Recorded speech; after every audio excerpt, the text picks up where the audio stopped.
नमस्कार छात्रों, स्वागत है आपका एक नए वीडियो में। आज हम इस वीडियो में आपको बताएंगे बहुभुज में भुजाएं, शीर्ष और विकर्ण कौन कौन से रहते हैं और साथ ही उसकी परिभाषा भी हम आपको समझाएंगे। तो बहुभुज हम पिछले वीडियो में पढ़ चुके हैं। बहुभुज यानी कि हम उसको पॉलीगॉन्स पढ़ा जाता है इंग्लिश में। तो वो अनेक प्रकार से हो सकते हैं। कोई सी भी आकृति यानी कि रेखाखंडों से मिलकर बहुभुज बनते हैं, है ना। तो हम यहाँ पे एक बहुभुज बना लेते हैं, एक पंचभुज बना लेते हैं, है ना। तो हम यहाँ पे एक पंचभुज बना लेते हैं। ये हमने आकृति बना ली। अब इसमें हम आपको बताएंगे कि शीर्ष कौन से रहते हैं, भुजाएं और विकर्ण कौन कौन से रहते हैं। तो हम इसका नाम दे देते हैं। ये बिंदु ए है, ये बी है, ये सी, ये डी और ये ई। तो सबसे पहले हम भुजाएं की बात कर लेते हैं। भुजा किसे कहते हैं? तो बहुभुज में जो भुजा रहती है वो क्या क्या रहती है, भुजा की परिभाषा हम लिख लेते हैं। तो ये हमारे पास क्या है, एक बहुभुज है। बहुभुज, इसे इंग्लिश में पॉलीगॉन्स बोला जाता है। तो अब यहाँ पे देखो, एक बहुभुज है। यहाँ पे जो है ये हम पढ़ चुके हैं कि बहुभुज का किससे मिलके बना होता है, रेखाखंडों से मिलके बना होता है। तो यहाँ पे एक रेखाखंड है ए ई, फिर ई डी है, या फिर हम बोल सकते हैं ए बी रेखाखंड है, फिर बी सी रेखाखंड है, या फिर सी डी रेखाखंड है। तो ये रेखाखंडों से मिलकर एक बहुभुज बनता है। तो हम कह सकते हैं कि जो रेखाखंड है, ये रेखाखंड ए ई है या फिर ए बी रेखाखंड ही एक प्रकार से क्या है, रेखाखंड जो है, रेखाखंड ही क्या है, एक प्रकार से जो है भुजा है। क्या है, एक भुजा है ना। तो रेखाखंड ही एक प्रकार से भुजा है। तो बहुभुज किनसे मिलकर बना होता है, रेखाखंड यानी कि भुजाओं से मिलकर बना होता है एक बहुभुज। तो हम कह सकते हैं यहाँ पे एक बहुभुज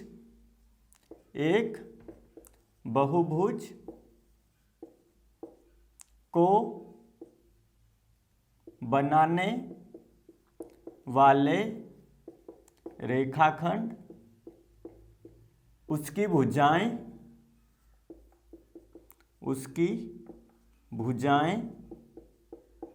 यानी कि साइड्स, भुजाओं को इंग्लिश में क्या बोला जाता है, साइड्स, है ना। भुजाएं कहलाती है।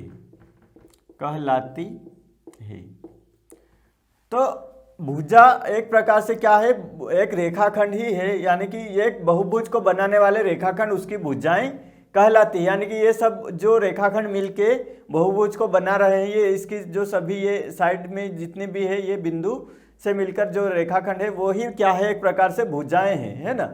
तो हमने जो भुजाएं पढ़ ली। अब हम जो है शीर्ष पढ़ेंगे। तो शीर्ष हम यहाँ पे लिख लेते हैं। शीर्ष किसे कहते हैं? तो अब हम शीर्ष की बात कर लेते हैं। शीर्ष में क्या होता है छात्रों, यहाँ पे जो रेखाखंड है ए ई और ई डी, है ना। ए ई और ई डी में जहाँ पे जो बिंदु मिल रहे हैं तो वो इसका शीर्ष कहलाएगा। तो हम यहाँ पे लिख लेते हैं, बहुभुज में दो भुजाएं जहां मिलती है वह शीर्ष कहलाता है। शीर्ष यानी कि इंग्लिश में क्या बोल सकते हैं इसको, इंग्लिश में बोला जाता है वर्टेक्स, है ना। यहाँ पे लिख लेते हैं वर्टेक्स। तो कहलाता है। तो यहाँ पे देखो दो भुजाएं, बहुभुज में दो भुजाएं जहां मिल रही है, ये भुजा मिल रही है, ये भुजा इससे मिल रही है। तो ये एक प्रकार से ये क्या हो गया, ये शीर्ष हो गया। ये क्या हो गया, शीर्ष। और ये हो गई भुजा, और ये भुजा पूरी ये साइड में जितनी भी है ये सभी भुजाएं हैं। ये भी भुजा है, ये भी भुजा है। तो दो भुजाएं जहां मिलती है बहुभुज में वह शीर्ष यानी कि वर्टेक्स कहलाता है। तो अब हम विकर्ण की बात कर लेते हैं। तो यहाँ पे देखो शीर्ष, हम क्या करते हैं, यहाँ पे जो शीर्ष है ए से डी, इन शीर्षों को मिला देते हैं आपस में सभी को। तो इनसे जो बनने रेखाखंड क्या कहलाते हैं, विकर्ण कहलाएंगे। तो हमने ए से डी को मिला लिया, ई से सी को मिला लेते हैं। इसी प्रकार हम ई से बी को मिला लेते हैं। फिर डी से इसको बी को मिला लेते हैं। इसी प्रकार सी से हम इसको भी मिला सकते हैं, और यहाँ पे इस प्रकार जो हमने सभी को बिंदुओं को आपस में मिला दिया, तो इनसे जो रेखाखंड बनते हैं शीर्षों को मिलाने से, यह शीर्ष है ना, EDCBA है ना, यह शीर्ष है, तो इनको हमने मिला दिया, तो इन मिलाने से जो बने रेखाखंड ही क्या कहलाएंगे, शीर्ष। तो हम इसकी परिभाषा लिख लेते हैं। हमारे पास विकर्ण है, ये AD है, EC है, DB है, इस प्रकार ये विकर्ण हो चुके हैं हमारे पास, है ना। तो हम लिख लेते हैं बहुभुज में शीर्षों को मिलाने से बने रेखाखंड विकर्ण, यानी कि डायगोनल्स विकर्ण कहलाते हैं। तो यहाँ पे ये आएगा, है ना। तो बहुभुज में शीर्षों को मिलाने से बने रेखाखंड विकर्ण कहलाते हैं। तो विकर्ण हमारे पास ये हो गए। बहुभुज में जो सबसे पहले हमने भुजा पढ़ा है ना, साइड्स है ना, साइड्स हमने पढ़ा, इसके बाद हमने शीर्ष यानी कि वर्टेक्स पढ़ा, और फिर आखिरी में हमने पढ़ा विकर्ण यानी कि डायगोनल्स, है ना, ये हमने पढ़ लिया है। तो भुजा कौन कौन सी होती है, ED, ये भुजा जितनी भी साइड्स होती है रेखाखंडों से मिलकर एक बहुभुज बनता है, हम पढ़ चुके हैं। इसके बाद ये शीर्ष होते हैं, शीर्षों से मिलकर क्या बनते हैं, विकर्ण बनते हैं। शीर्षों से मिलकर जो रेखाखंड बनते हैं वो विकर्ण कहलाते हैं। तो छात्रों अब हम बात करेंगे चतुर्भुज में अब हम बात करेंगे जो बहुभुज में आसन भुजाएं और आसन शीर्ष कौन कौन से रहते हैं, वो अब हम आपको समझा देते हैं। हमने ये भुजाएं और शीर्ष और विकर्ण बहुभुज में कौन कौन से होते हैं उसकी परिभाषा के साथ हमने समझ लिए हैं। तो बहुभुज में हम आसन भुजाओं की बात कर लेते हैं। तो दो भुजाओं में जो उभयनिष्ठ बिंदु रहता है, दो भुजाएं कोई सी भी रहती है बहुभुज में, उनमें एक उभयनिष्ठ बिंदु रहता है, तो वो उसकी जो आसन भुजाएं कहलाएगी बहुभुज में। तो यहाँ पे देखो ये DC और BC है ना, तो यहाँ पे जो बिंदु आ रहा है इन दोनों में कॉमन कौन सा बिंदु आ रहा है, C। तो इस प्रकार ये DC और BC ये क्या हो गए, दोनों ये क्या हो गई, आसन भुजाएं हो गई। इसी प्रकार हम यहाँ पे AB और DC ले लेते हैं, AB और DC ले लेते हैं। तो यहाँ पे कोई सी भी आसन भुजाएं नहीं आ रही है, तो ये एक प्रकार से यहाँ पे कॉमन बिंदु नहीं आ रहा है, दोनों में उभयनिष्ठ बिंदु नहीं आ रहा है, तो ये आसन भुजाएं DC और AB नहीं कहलाएगी। और यहाँ पे AE और ED ले लेते हैं, तो यहाँ पे आसन भुजाएं कहलाएगी क्योंकि इन दोनों में कॉमन बिंदु E आ रहा है। तो यहाँ पे हम लिख लेते हैं बहुभुज में हम यहाँ पे लिख लेते हैं आसन भुजाएं जिन्हें इंग्लिश में कहा जाता है एडजेसेंट, भुजाएं को इंग्लिश में क्या कहा जाता है, साइड्स, है ना। तो हम यहाँ पे लिख लेते हैं साइड्स। इसकी परिभाषा क्या है, बहुभुज में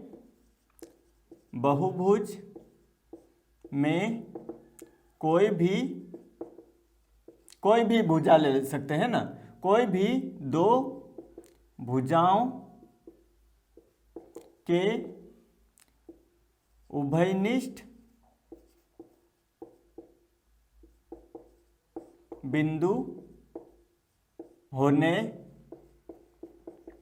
पर आसन भुजाएं कहलाती है। तो यहाँ पे बहुभुज में कोई सी भी दो भुजाओं में कोई सा भुजाओं के उभयनिष्ठ बिंदु यानी कि कॉमन पॉइंट रहता है दोनों भुजाओं में, तो वो क्या कहलाती है, आसन भुजाएं कहलाती है। तो अब हम बात कर लेते हैं आसन शीर्ष। आसन शीर्ष कौन कौन से रहते हैं, आसन शीर्ष इंग्लिश में इसे कहा जाता है एडजेसेंट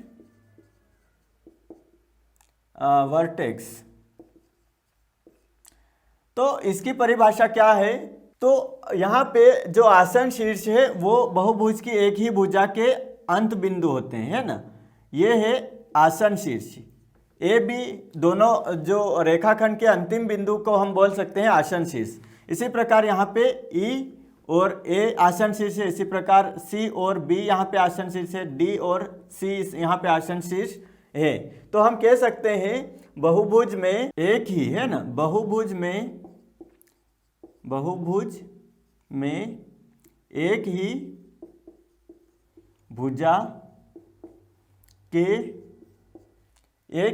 है ना, एक ही भुजा के अंत बिंदु,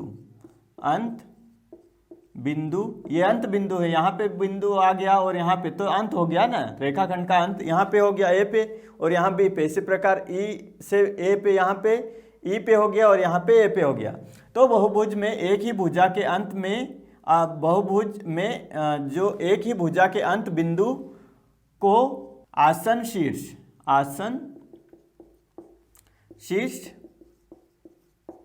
कहा जाता है। तो यहाँ पे आसन शीर्ष क्या हो गए, बहुभुज में एक ही भुजा के अंत बिंदु को आसन शीर्ष कहा जाता है, यानी कि एडजेसेंट वर्टेक्स। तो इस प्रकार जो हमने बहुभुज में भुजाएं, शीर्ष, विकर्ण, आसन भुजाएं और आसन शीर्ष के बारे में यहाँ पे जो परिभाषा के साथ हमने इस वीडियो में अच्छे से समझ लिया है। तो छात्रों, आशा है इस वीडियो में दी गई जानकारी आपको अच्छे से समझ में आ चुकी होगी। अगर यह वीडियो आपको पसंद आया है तो इस वीडियो को लाइक करें, साथ ही यह वीडियो अपने दोस्तों और परिवार के सदस्यों के साथ शेयर जरूर करें। साथ ही आपके अपने यूट्यूब चैनल मैथ सर को सब्सक्राइब कर लीजिए और बेल आइकन को प्रेस कर लीजिए ताकि आने वाले नए वीडियो की अपडेट आपको सबसे पहले मिल सके। मिलते हैं अगले वीडियो में गणित के एक नए कॉन्सेप्ट के साथ, तब तक आप सभी छात्रों को धन्यवाद।